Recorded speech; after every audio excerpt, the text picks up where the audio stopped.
Chronicles of a Gooner. Like and subscribe.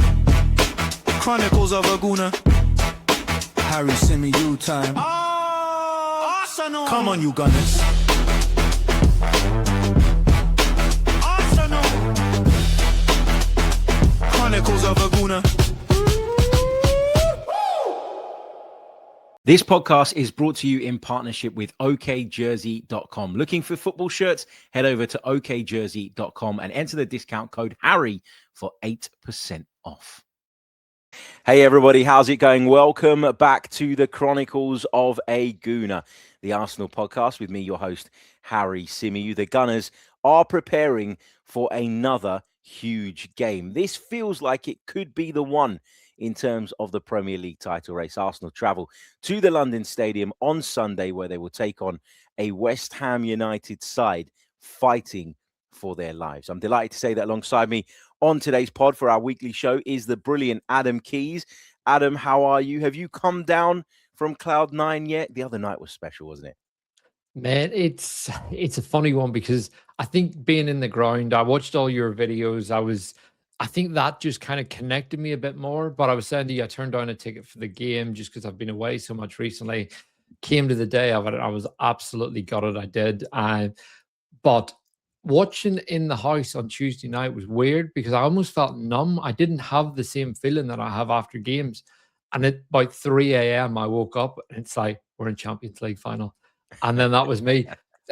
Probably every half an hour until my alarm went off. And it was the same the night before when City dropped points. I woke up like 7 times during that night in excitement. So I feel like, unlike the people who were inside the ground who had this immediate like high and one of the best nights of their lives, it's taken time for it to really sink in. And even now, like sometimes it'll hit me. I'll just start smiling randomly. It's like we're in a Champions League final. So yeah, I feel like the momentum with me is going to slowly build over the next 2.5 weeks until we get there. But what about you? Are you still floating through London? Oh, yeah, absolutely. I'm still so tired from that night. It's crazy. Like when you go through that sort of level of emotion, right? Regardless of whether it's good or bad, like it just drains you, doesn't it?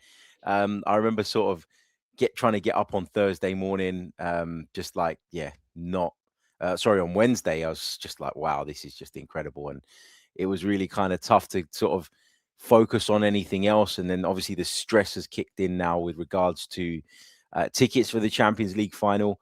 The ballot is open today for those that weren't automatically eligible. So there's that to go through. And yeah, like last night, I woke up about 3 or 4 times thinking about securing a ticket and thinking about this trip and how we're going to do it. And listen, good luck to all the Arsenal fans out there sort of planning their travel out to Budapest. The prices are ridiculous, in my opinion.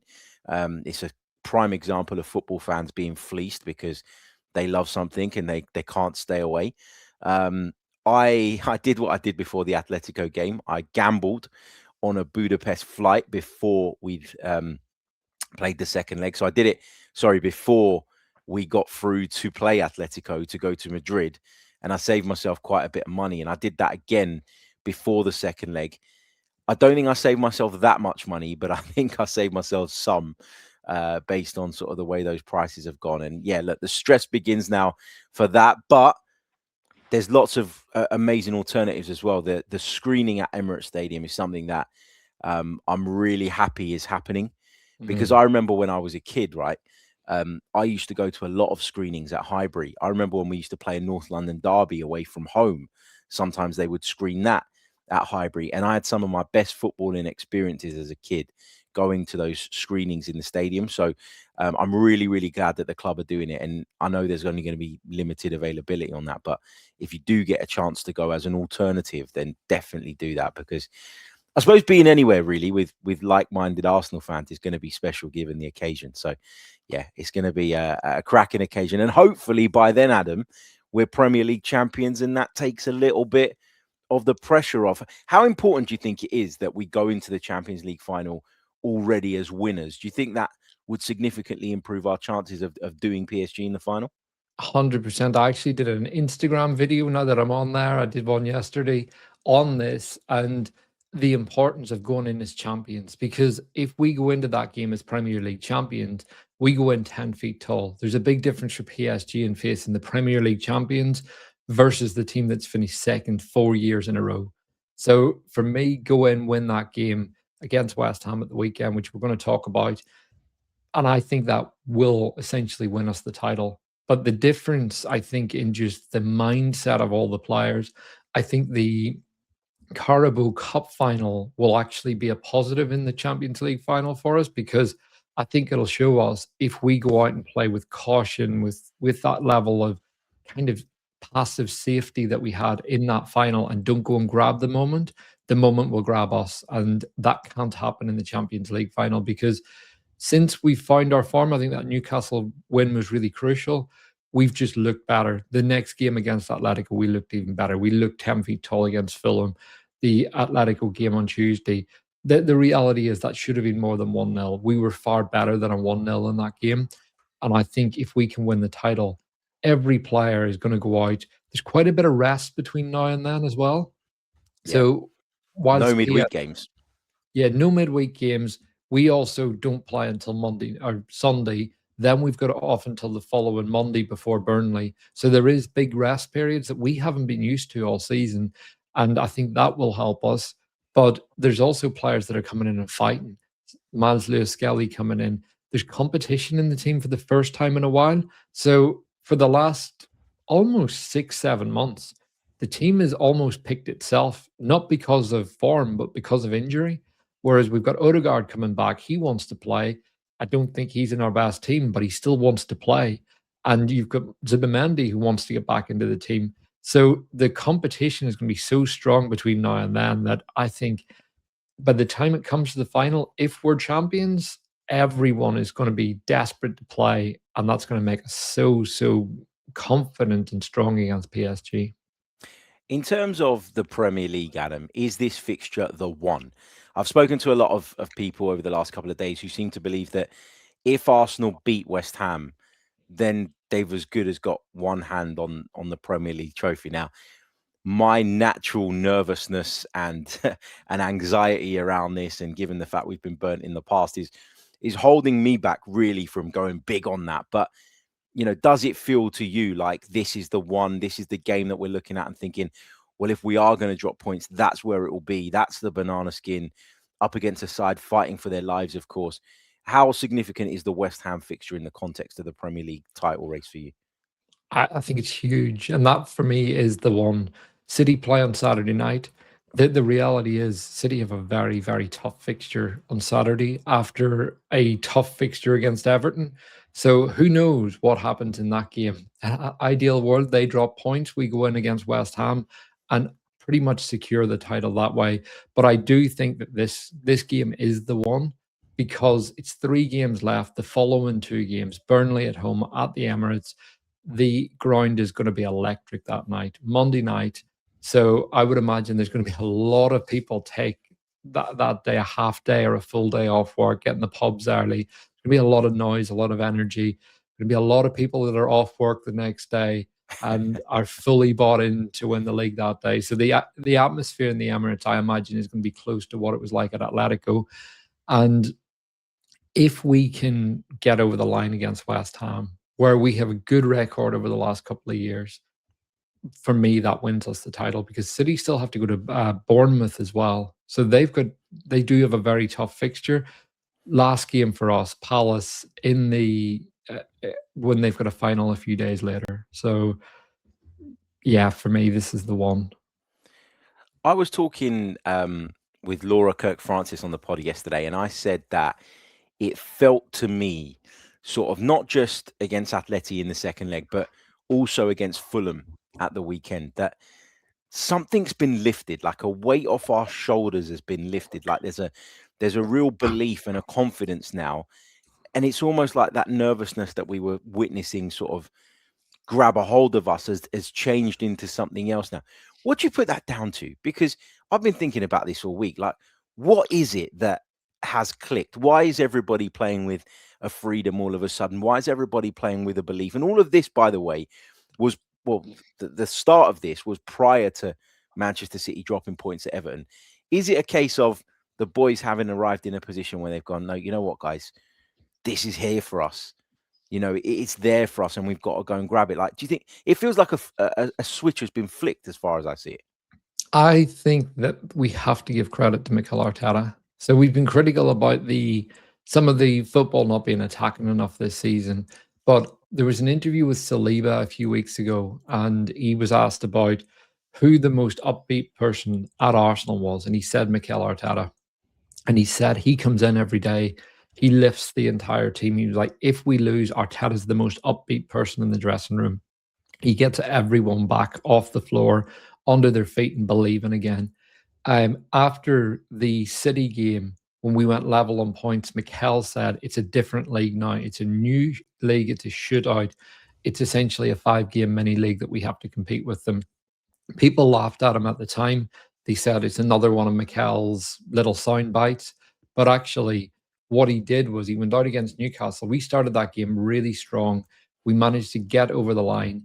Then we had 2 big games against Atletico coming up. The easy thing would have been, you know what, the momentum's not with us in the league. Let's just trudge along, see what happens. But he's picked every player back up. And then he's also brought Lewis-Skelly back into the team. And I think there's been a combination of the two things. One, him making the players believe this is a shootout, this is a league, we have to go for it. And you've mentioned before, I saw a clip of you on TalkSport saying about you don't believe that Arteta wants to play really pragmatic football, and that if we win, you'll start to see what Arteta really wants to do.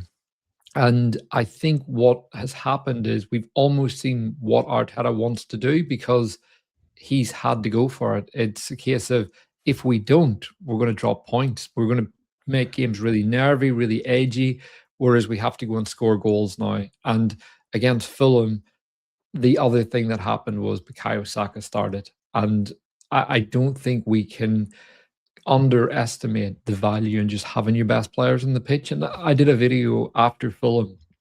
And one of the things I was saying at the start of it was I can go into all the tactical details here, but actually, in very simple terms, the main thing that happened against Fulham was we had Bukayo Saka back on the pitch with his spring back, with his burst back, and just looking really sharp and hungry. And when you've got Arteta really lifting everyone, and you've got the addition of your best player back, plus an almost unknown quantity in midfield, that's a joker card that Arteta's played with Lewis-Skelly. The combination of all those things for me has really changed it. The midfield dynamic looks very, very different, doesn't it? With Miles Lewis-Skelly in there. It does beg the question as to why we didn't try this before. You look at sort of the fact that Zubimendi's looked absolutely flogged and sold out in terms of his energy levels, which we've talked about before. You can also argue that Declan Rice at times has had to deal with fatigue issues, carrying injuries and whatever. And I guess the default position that we were taking around those conversations, was why didn't you bring Christian Norgard in, right? You went out in the summer, you spent money to bring him in. Here he is, yet there doesn't seem to be that trust in him to come into the side in big games at key moments in the season and deliver. The Lewis-Skelly conversation about him playing in midfield, it's not one that's just surfaced. I quite liked the way, and I've said this before, Mikel sort of admitted that maybe he should have done this earlier. He was quite humble about it and quite willing to say, yeah, you know what, maybe this should have happened before. Maybe this should have happened sooner. But to me, it's really interesting because he has completely changed the dynamic of our midfield. And I wonder now, Adam, if Mikel's found his team for the rest of the season, because I've got to say, and let me know your thoughts on this. Even though he played against Fulham and he played brilliantly, I did not expect to turn up to Emirates Stadium on Tuesday night and hear that he was in the starting lineup. That took me aback a little bit, but it says that Arteta is going to be aggressive because he could have gone back to the safe option of Martin Zubimendi, a player that's more experienced, a player who's older, a player that the club spent a lot of money on, who's played in midfield for the majority of this season. He could have gone back that way, and instead he didn't. He didn't hit the brakes in terms of being aggressive. He actually put his foot on the accelerator. That was quite telling for me about what the manager's mindset is like right now, and it's about aggression. Go and get it done, and I think that's helping. Yeah, and I'd also add that in the last 2 games when Zubimendi's come on, he's been absolutely faultless. Against Mm. Atletico, he was brilliant. He came on at a time I felt we needed him. Against Fulham, he came on for Rice, and Miles stayed on the pitch, which again showed that Arteta trusted what Miles was doing in that game. And the point about should we have done it sooner? I think yes. However, I'm going to go on to the Norgard one first. I think he is one of the worst signings we've made. You got a lot of flack for it in Talk Sport, and even we've mentioned before about the show we did on my channel at the time, where I was quite upbeat about the signing and understood it and everything. And then it's nearly a season on, and it's what was the point in that? Arteta clearly doesn't trust him. This is a guy that we're told is the best trainer, first to arrive, most disciplined, a leader in the squad, but he can't get near the pitch. That tells you that Arteta loves him as a professional, just doesn't trust him. He just doesn't think he's good enough for this level. So that's definitely had an impact. The other one, I think, in midfield that's had an impact on Declan Rice is Marino's injury and the injuries at centre forward. Because in the autumn last year, when we were playing, Rice did start to look a bit tired. Marino was playing up front, and really Marino should have been the player taking some minutes off Rice at that point. But Gyökeres was out, Havertz was out, Jesus was out, so we had Marino playing up front. Then, as the season went on, we got Gyökeres and Havertz back, and Jesus for all his worth. But then Marino goes out, so Rice is still playing every game. But with Miles, it's an interesting one because Arteta said that he's been quite hard on him this season. And then Declan Rice, I don't know if you watched his interview the other night, but he also mentioned that Arteta has been quite hard on Miles this season. And he almost hinted that maybe there were some complacency issues with Miles, that because he talked about last season and it wasn't the way Declan spoke about it, it wasn't quite, we didn't understand why he wasn't getting the game time. It was more he had to keep working to get the game time. And I do wonder, given some of the lethargic performances we've seen from Miles at left back, if maybe there was just a bit of, he doesn't strike me as a guy with a bad attitude. And I really hate that when it's labeled at young players, but more that maybe the work ethic that he showed last season wasn't quite there this season. And perhaps that's been why, at which point you're in the midst of a title race, are you going to trust a player that's not giving you everything on the training ground? So that's my only guess of why it hasn't happened. But in terms of what we've seen, it's very difficult to look at it now and justify why he didn't play enough. Yeah, and hindsight is a wonderful thing. It's really easy to look Absolutely. back and say, yeah, you should have done this before. Look, there was whispers about it and there was conversations about it prior, and obviously we had that game against Wigan in the cup where we all thought he was going to start there, and then obviously there was that late injury in the warm-up to Ricardo Calafiori, which kind of threw the plans out of the window on that particular occasion. But the noise around it hasn't been that loud. Like, it hasn't been to the point where it's like, the vast majority of people can stand up and say, I told you so, Miles should be playing.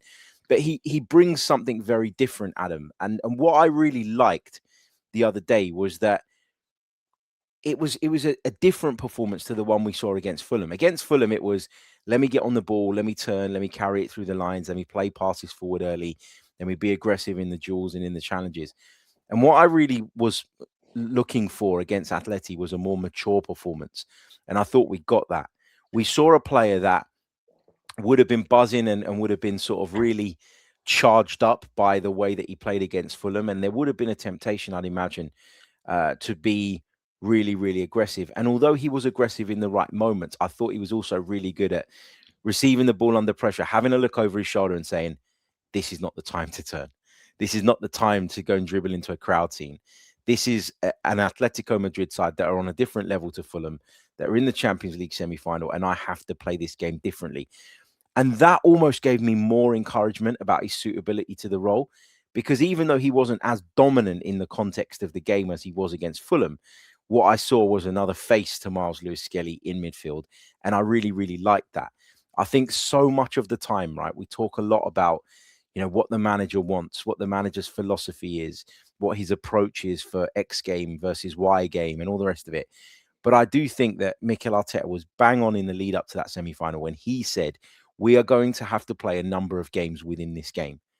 And that's what's required now at the highest level. And I think intelligence in players is a really, really important trait and quality. And I agree with you that I don't want to sit here, and I said this on yesterday's pod. I don't think it's Miles having a bad attitude. I think it's one of those easy things to kind of throw at a young player when their performance levels are not quite where they're at. But there must have been something missing. The really encouraging thing is that Mikel Arteta didn't slam the door in his face and lock it as a result of whatever the reason was that he didn't feel he was ready to play. He's been open-minded. He's kept that door sort of just ever so slightly open, and it was on Miles to go and push through it. And he's done it because he's earned himself an opportunity in the Premier League. Sometimes you stumble across these things. Sometimes it is a result or a consequence of people being tired or injured that you feel like you've got no choice but to change it up. Sometimes that's the way it works, right? Remember when Bukayo Saka came in the side at left back? Remember when Miles came in at left back? These were opportunities that players got in positions that were never going to be their long-term roles, but they came in and they took those opportunities, and you almost stumble across a talent, a character, a personality that you think can be successful moving forward. So, yeah, I think it's really, really great. On the midfield, we've talked so much about the forward line being somewhat misfunctional at points, this season, not being as creative as we need it to be. A lot of that, I've always said throughout the season, does stem from the midfield. It feels like we've got a totally different dynamic with, let's say, Eza as the 10 and then Rice and Miles playing as the kind of 2, interchangeable in terms of who's the 6 and all the rest of it. What have you sort of made of this midfield dynamic? Is it a stronger midfield dynamic than what we've got when it's, for example, Rice, Zubimendi and Odegaard, in your opinion? Yeah, and obviously this gives me a chance to segment my weekly as a section in here. But one of the things with the midfield dynamic that I think was so evident when I was watching the game, but not a lot of people have talked about afterwards, was the role of Eza when he was on the pitch versus when he came off. And we saw it against Fulham as well. So when he was on the pitch, if you look at the way Miles receives the ball, straight away he receives it, opens his body, and he wants to pass that ball forward. To pass that ball forward, to play it vertically, to play it through the lines, you need someone not standing on your toes, and you need someone in space ready to receive. You can break the lines all day long, but if you do not have a receiver, it doesn't work. And you look at the positions that Eza took up. He stood in that hole. He stood in the 10 position, and there was enough distance between Rice, Miles, and Eza at all points during the game, so that whenever we wanted to progress the ball, we could actually progress it. We weren't moving it 3 or 4 yards, at which point you've got 3 midfielders all standing on each other's toes. It allowed Declan Rice to carry when he wanted. It allowed Miles to turn. And when I talk about Miles passing the ball, I almost see him like flinging the ball. There's a way that he passes it that's very similar to Zinchenko, where it almost looks like he's not fully in control of the ball, but he's got it under his spell. And there were one very, very early moment in the game. As is in that 10 position, Miles gets his head up, looks like he's going to pass it to him, and he just whips that ball out to the right-hand side to Saka, breaks the line in doing it, and suddenly Arsenal are on the ascendancy. And again, that's because 3 players are all standing with the right distances between them. You look at PSG, they're the team being praised the most for how the midfield move the ball. All 3 of them are standing with enough distance between them. They're not coming to each other and taking the ball off someone's toes. By contrast, when Odegaard came on, first thing he did was he came really deep, and Rice knocked the ball 3 yards to him. And it really frustrated me because I thought we've just watched 60, 70 minutes of this where not once did that happen. Rice was carrying the ball into space. He was passing it with aggression. Suddenly, the captain's on the pitch and he's knocked it 3 yards. And I'm a much bigger Odegaard fan than most people. But in that moment, I thought this is exactly what people have been talking about all season. This is why they get frustrated with him. We have just seen Eza standing in that hole. And I don't think he had his most adventurous game on the ball. I did think that there was maybe a bit of fatigue in his performance as well. Just he worked very hard. He really put in a shift. But he did pick up that injury against Newcastle. So I think there's a bit of him getting back to full fitness as well, because he didn't start the first leg against Atletico. And the difference when Odegaard came on the pitch, and it's also when Odegaard came back into the team, that's around the time that we started to see Zubimendi's passing become less progressive. So I think that there's an element of the balance of midfield. So Miles coming in, Miles is just like, yeah, I'm not doing that. I'm not passing the ball backwards every time. That's not my game. Whereas I think Zubimendi has just adapted his game. Maybe it's the maturity, whereas Miles has that youthfulness that it's like, I'm going to play my way. The And I think fearlessness, yeah. yeah, that's exactly the word, fearlessness. And that has allowed Arsenal to express themselves because they've got a kid in midfield who wants to do it. And for me, having that midfield trio right now, even if it's Zubimendi that comes back in, I think it has to be Rice and Eza in the team in midfield. And then it's either Zubimendi or Miles. And to be honest, I think the most exciting thing is it's almost a straight shootout between those two in the next 3 games of who starts in the Champions League final. And could you imagine saying that 3 or 4 months ago? We have Lewis-Skelly and Martin Zubimendi shooting it out to play in a Champions League final. But to get their place in the Champions League final, they have to win us the Premier League. Yeah, absolutely. I mean, it's interesting though, isn't it? It's an interesting dynamic because on the one hand, we talk a lot about the camaraderie within this group, and we talk about how, there's a real unity and togetherness. I can't imagine that if you're Martin Zubimendi, having been signed for the money that you were, having been really pushed this season, having delivered for most of the campaign. We have been talking in recent weeks about a drop-off in performance levels from him, but I think we universally agree that it's more a fatigue issue than a quality issue, and it's maybe the fact that coming to a new league that is more demanding physically, it's just caught up with him at this point in the season. Look, everybody within the club will be looking at Miles and thinking, this is amazing. Keep going, son. You're doing brilliantly. But do you think this is how, and I don't want to curse this, but do you think this is how kind of breakdowns in the relationships between one another start? Or do you think winning masks all of that? Because if you're Martin Zubimendi, right, you'd be looking at Miles's performances and you'd be saying, he's been excellent. You'd have to, whether you say that outwardly or not, you'd have to acknowledge that he's been really, really good. But there will be a part of you that goes, hold on a minute. I came to this club to play in Premier League title races. I came to this club to play in Champions League finals. And I've been trusted for 80%, 85% of the season. And all of a sudden I'm out and this kid's in. Like there must be a risk there to some, or does winning mean that that's a non-issue? And as the player that has been put out in the dark, essentially, you don't have a leg to stand on when it comes to potentially complaining about something like that. Yeah, I think yes, absolutely. He will be frustrated. Don't get me wrong. There's no glossing over that. These are players playing at elite level. And you know yourself, whenever you played, when you were younger, you come out of the team, you're not happy.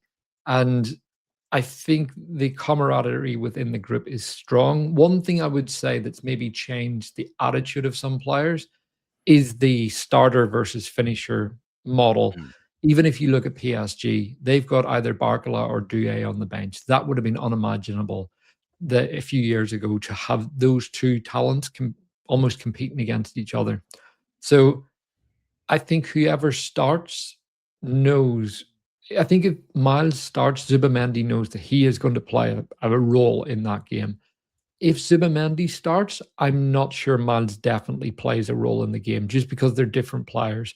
Zubimendi will give you that maturity. So Arteta's maybe more likely to keep him on the field for the full 90, whereas with Miles, come 65, 70, Arteta's maybe looking at a Zubimendi and thinking, right, we need your experience now. We need everything that you can bring, your ground coverage, your ability to read the game and intercept, break up play.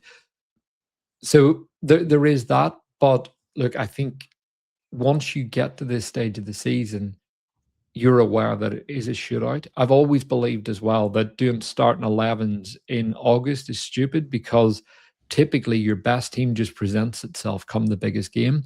Unfortunately for Arsenal, come the Carabao Cup final, our best team had presented itself. We lost Eza right before the game. Odegaard was out. Timber went out for that game. And whereas this time round, it is a competition. And I think the best team has pretty much presented itself to Arteta. And whether that's Zubimendi or Miles in the final, honestly, they just have to live with it. And I think going back to your point about camaraderie and harmony and everything, I honestly don't care, because I think the biggest thing that builds the camaraderie and unity within this Arsenal team is a trophy. And that is why I'm still absolutely furious that we played Kepa in the Carabao Cup final. Yeah, that's one that's really tough to get over, isn't it? Because we all know that was the wrong decision. We could all feel it in the lead up to the game. We talked about it at length, and then obviously to see that sort of materialize the way it did in the final was really disappointing and really, really frustrating. In terms of this game then, Adam, is it more of the same team selection wise? Are you picking the same team? Is this the team now that we start games with moving forward? For West Ham, I think part of it depends on. Go ahead. For West Ham, I think part of it depends on the condition of the players. So Kai Havertz is back. That's one. Gyökeres has worked his socks off. For me, I would be starting Gyökeres in this game. I think that rhythm is something that's overlooked quite a bit, and I feel like he's got the rhythm. He's ready to play. I think not picking him against West Ham would be quite a blow to him. And West Ham is a massive pitch. And I firmly believe that having a big pitch when you're a bad team is really detrimental to you. Look at Tottenham. Big pitch, bad team. West Ham, big pitch, bad team.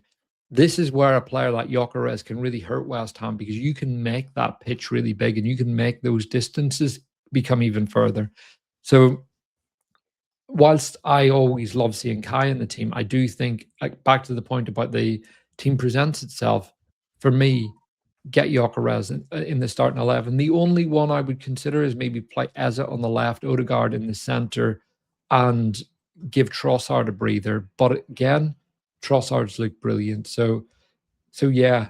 Or the alternative is you bring in Capie in at left back, who I thought was fantastic when he came on against Atletico.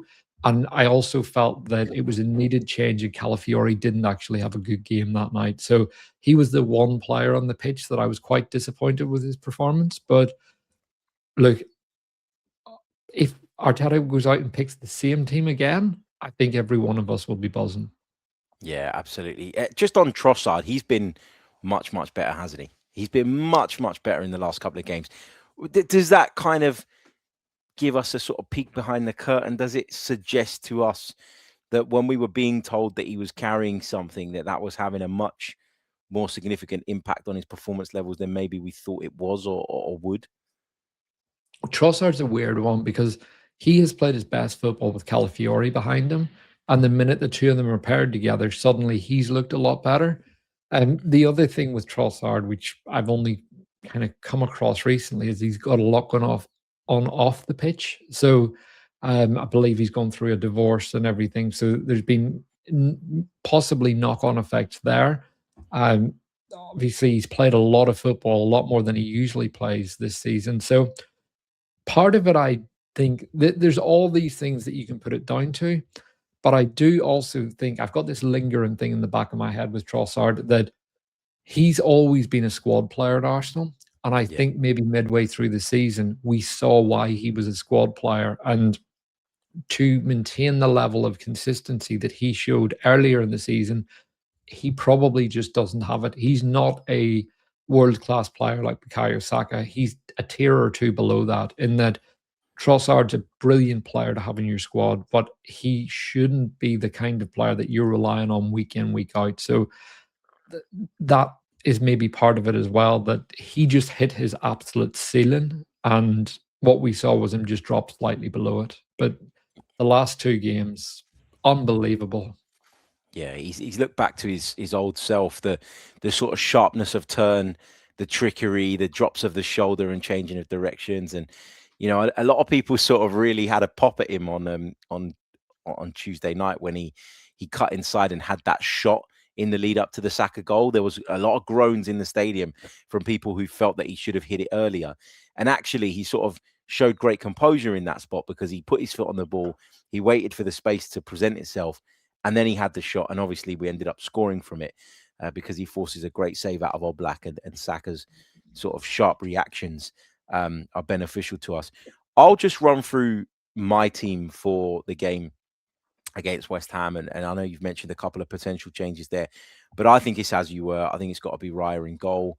I want to see White at right back. I do. But I do worry that we're pushing Ben White too hard again. And I feel like we've been down this road before where he's come back into the team just when he started to look like the Ben White we all know and love. It gets to a point where we push him too hard physically, and then he ends up missing a few games again. And then it's like almost the Ben White revival process has to begin again from the start. So I am a little bit worried about Ben White's load at the moment, but I think his form is so good at the moment. And when Saka's in the team, you really see the benefit of having Ben White at right back, especially. So I'm going to go with him. But with that in mind, I think maybe because we don't have any midweek games now, you might get away with that. It doesn't look like Timber's going to be back anytime within this Premier League running, based on what I'm hearing. So we'll go with White at right back. Saliba, Gabriel is a given. And then I would start Calafiori at left back. I think away at West Ham when we need to be aggressive and go after him. I think Calafiori's chaos factor is really, really important. Midfield would be Rice, Lewis-Skelly, and Eze for me. And then I'd go Saka, Trossard, and Gyökeres. So basically, as you were. There are some potential decisions to make. Havertz is back. It's not that long ago we were all sitting here saying that he should be the centre forward. But Gyökeres has really, really stepped up for me across the last 3 games and therefore deserves to play. Martinelli for me is a player that can impact games way more off the bench.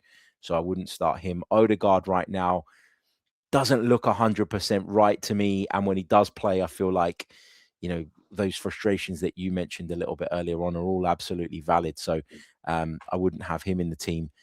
And yeah, we've got options from the bench that mean we can change it and we can, finish the game strongly as well. So yeah, that's what I'm going with. How do you see this one going in terms of a prediction, Adam? We all want the result to be a positive one. In your heart of hearts, do you believe that Arsenal go to the London Stadium on Sunday and emerge victorious? Yes, I think a bit like what I said about winning the league and going in and facing PSG as title winners. I think the result on Tuesday was really important for how we are perceived going into Sunday. If you imagine winning the game in the tunnel, you're standing there, you're a West Ham player, and you're looking at those Arsenal players. You're thinking they're top of the table, they're in the Champions League final, they are the best team in the Premier League.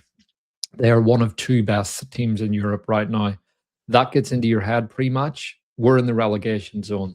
That is where Arsenal really, really need to go kind of capture that spirit and take it to West Ham. I also think that fatigue's been an issue for a while with us. That fatigue will be cast away on Sunday. Every player is going to feel so confident, so light on their feet. And I think the belief will be there within the squad. And after the game, Declan Rice said that he was asked what to expect of us in the next 3 games. And he said, look at the last 3 games. That's what we're going to give. And for me, the players know that this is the game because I think they all know that they're going to blow Burnley away at the Emirates. And if we win this game, I just think the City result on Monday night, it's no coincidence that we came out and played with so much belief on Tuesday. That every player would have been watching that. I bet half those players didn't sleep through the night. And just the excitement that we have as fans, I think they know. And they know that they can't slip up. So for me, this is a game that West Ham are going to come out. They're going to fight. But really, I think there's going to be a lot of Arsenal fans in the home end because West Ham don't really sell that many tickets. And for me, we're going to go and blow them away. What are you thinking? Yeah, I think we win. I think we're just in a really great place now. I guess for me, look, confidence is not a challenge right now. Belief is not a challenge. Motivation is not a challenge. I think the only slight concern I have is about refocusing the boys, because what happened in midweek was special. I think Mikel's done a really good job of refocusing them generally over the last couple of years, whether that's been after something's gone wrong, whether that's been after something's gone well. I think I've got enough belief and faith in him that he will be able to kind of find that sort of balance between, yes, channeling the energy and sort of taking on the benefits from what happened, of course, in midweek, but also making sure that they're focused on this game. They'll be prepared because they always are. There's a press conference coming up later today. Hopefully we'll get a bit of insight into what's been happening since then. I wouldn't hold your breath for any team news because it's Mikel Arteta and that's just the way it is. But yeah, we'll hear from him a little bit later on in the day. And of course, we'll cover off those comments. Go on. Can I ask you a question on that? Because I Yeah. saw your tweet the other day about transparency with injuries. Yeah. And I saw a few people disagreeing with you. And I get frustrated with this, but I'm also in the camp where why would Mikel give us the information? So I'm really curious to hear your thoughts on this, because obviously you're in the press conferences. So there must be that added layer of frustration where you maybe know a bit of news, but you know that he's not telling you it. So I'm just curious to kind of understand why it gets you so frustrated. It gets me frustrated, not for my own personal selfish reasons, right? I don't really care. My job is not to break news. It never has been. I'm not under any pressure from any editor to deliver exclusive lines. So it doesn't really bother me in that sense. I just felt that at that point where I put that tweet out, and you're right, a lot of people disagreed with me. There was quite a bit of rage actually that was directed my way as a result of that post. It wasn't anything to do with me even taking the time to go to a press conference. Most of the Friday press conferences I can't get to. I do a radio show on Friday afternoons. It is nigh on impossible for me to get to them when they are 1:30s, and most of them have been this season. My frustration comes from the fact that at a point in the season where it felt like it was maybe getting away from us, where it felt like the nerves were crushing us, and that nervousness had spread to the fan base, which was then amplifying the nervousness probably on the pitch. And basically we were in this tornado of anxiety, and everybody was just spinning around in it. And it was just potluck where we were going to fall out, right? My frustration was at that time, at that point, I think you need a change of tact. I'm not saying go and give detailed information on every single injury and every single player, but I got really frustrated with it when I was out in Madrid, because we had the Juri and Timber thing, right? Where it was, oh, he's in, no, he's not in. Oh, I tried to catch you out, that sort of thing from Mikel. And I just thought, at this moment in time where everybody's so stressed, the opposition know he's out because you've just said he's out. So why not just provide a little bit more? It got to the point for me where it wasn't about keeping the opposition guessing. It felt like there was a bit more behind it. And I just feel like when everybody's nervous, when everybody's stressed, one of the most stressful moments for us as fans is when the team news drops, right? How many times in recent months have we turned up to a game and looked at the team and gone, oh shit, this player's missing? You remember the Carabao Cup final where we found out that Eze wasn't playing, for example? Yeah. And you're like, shit, man. And while I understand it in that scenario, because you don't want Manchester City to know that, if you can avoid it, if you can help it, i.e. with Juri and Timber, who we all know is still out, and you can provide a bit of insight and say, look, he's probably not going to be back for, I don't know, 3 or 4 weeks, then that stops you turning up to every game going, oh my God, is Timber in the team? Oh my God, is Timber in the team? Yeah. You have time to process that. And that means that you will be more comfortable with that news because you've had time to get over the initial shock. And that should reduce the nervousness. So that was kind of my point. It's not give us everything, Mikel. Give us their medical records. Like, tell us every single little detail. It was more a case of, now we're in this place where we're super nervous. Manage that. And one of the ways you manage that is just by slightly adjusting your approach. Don't have to reinvent the wheel, but just be a little bit more transparent. That's what I wanted. And that was where my frustration came from. Yeah, that's how I saw it. Yeah, I mean, that's completely fair. And I do think the Timber one, there's been a few of these where we've had virtually no insight into when a player is going to be back. I think sometimes the injury can be touch and go. So with Saka's, I completely got it. It was Achilles tendonitis that we heard, which is very much a day-to-day thing. Any Achilles injury, it is one of those that you hear, it's monitoring day by day. It can be really bad, and then suddenly it's good, and you just need a few days of them on the grass, and they're good to go again. However, that can go on for months. And But with Timbers, which I believe is a groin injury, because even at that, we haven't heard a lot about the Yeah, injury. And exactly. the same with Kai's, or is Timbers a thigh injury? Again, it's from that game, I can't even remember which game it was now, but before the final, he just kind of like took a knock and he went off. It looked pretty innocuous, and here we are over a month later without Jury and Timber. So that for me is the big one, just purely Mm. because of the impact he would have on the final. But Yeah. I do take your point about Ben White against West Ham. It does worry me. Although, can I just say, Ben White on Tuesday night, absolutely incredible. Yeah. That's one of the best Ben White performances we've seen for a long time. And I do think with him behind Saka, Arsenal are a much better team going forward. But the worry is he's going to have to face Skelly in 3 weeks. There is a trade-off there. But if we, yeah, absolutely. But if we look after him and he's playing one game a week between now and then, and we build him back up to the best version of Ben White, then that's probably still better than a Jury and Timber that hasn't played for months, or for a month or so, coming in cold, isn't it? Yeah. I always believe that I would You take don't sound form convinced. over. Yeah, I believe. What I was thinking as I was answering. So it's Timber on the ball is nowhere near as good as Ben White, and although Timber's great on the ball, I just think Ben White is one of the best passers of the ball. His empathy with how he feeds attackers is superb, and he's got pings in his locker that very few of our other defenders have.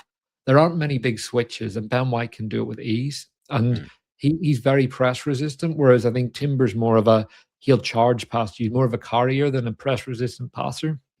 So I would always take that rhythm and confidence and that flow that a player has over a better player that's just come back straight away. And I also think that's part of why Odegaard's never really recovered his form, because rather than building up that rhythm and flow, we've just thrown him straight back in because he's the captain. And actually now the best team doesn't include Martin Odegaard. Yeah, completely agree. Adam, let's wrap up with a prediction then for Sunday's game. I'm going to go for West Ham United 0, Arsenal 2. That's my prediction for Sunday. How do you see it going? I'm going to go 3-0 Arsenal. Although I would take absolutely any form of 3 points in this game, but just ideally not a sweat to the end. So just go and get an early goal, then back that up with another one. And the thing is with the London Stadium is that you know that you can empty it if you start a game really well. There's so much frustration around that football club. This goes back for years and years and years. I've been at West Ham games. I've commentated on West Ham games that Arsenal weren't involved in recent years, where they were behind early on, and you feel the mood turn, and it's something that we've got to. We've seen fast starts in the last couple of games, and I want that to continue, because I think there, of all places, against a team whose confidence is fragile anyway, we could really do damage and really be on our way. So yeah, fingers crossed. Yeah, absolutely. Go on. Do you want to wrap up? Go ahead. Yeah, just on that point, for those who have been in the stadium, you know how far away you are from the pitch, and you need a binoculars. It's not a nice ground to watch football in. It still feels half finished, and it's a ground that has zero emotion. West Ham, they do their bubbles and everything before kickoff, but this isn't Upton Park. This isn't the kind of close, tight-knit atmosphere that you got from West Ham for years. So that's exactly why you can empty it. And I know for a fact there are tons of Arsenal fans in the home end, and West Ham have been trying their best to kind of make fans prove that they're West Ham fans and not Arsenal fans, but I don't think they've succeeded. So if we empty it early, there's just going to be a lot of Arsenal fans in the home end. Absolutely. There will be indeed. Adam, thank you so much, as always, for joining me bright and early on this Friday morning. Hope you guys have enjoyed it. Don't forget to leave a like, subscribe, leave your comments below as well. Remember, you can join us on Patreon for exclusive content, ad-free listening, and of course, Discord membership. Check out OK Jersey, our partners here on YouTube. A big thank you to them. Adam, let people know what you got coming up and where they can find you. I finally got back to doing YouTube videos on my own channel, so go and check out Arsenal Therapy, and you can watch what I've been up to there. And then I've also been doing quite a bit of short form content, which is some inspiration off the back of this show, which I've been putting on Instagram and YouTube Shorts. So yeah, I appreciate anyone going and checking them out, particularly on Instagram, where I am brand new to the platform and I've avoided it for 10 years. So yeah, you can find me there at _Adam Keys _. Brilliant. Make sure you give Adam a follow. We'll leave those links in the description. Make sure you subscribe to Arsenal Therapy as well. There'll be a collaboration between the two channels on this post, so you'll be able to click and go through to that one nice and easily. Adam, thank you so much. Thank you to you guys, and we will see you all on probably Sunday now, unless there's something newsworthy. No, actually, you know what? We'll probably cover Mikel's comments in the presser in a short episode on Saturday morning, although I've been ordered that I've got to sort the garden out on Saturday. So I suppose that's a good distraction from the other football going on. So yeah, we'll see how that goes. I got fence panel to do. Orders, man. Oh yeah, exactly. When they come down from the boss, mate, you've absolutely got to make sure they get done. I will see you all soon. Until the next one, take care of yourselves. Have a wonderful day. Up the Arsenal, and goodbye. Chronicles of a Gooner.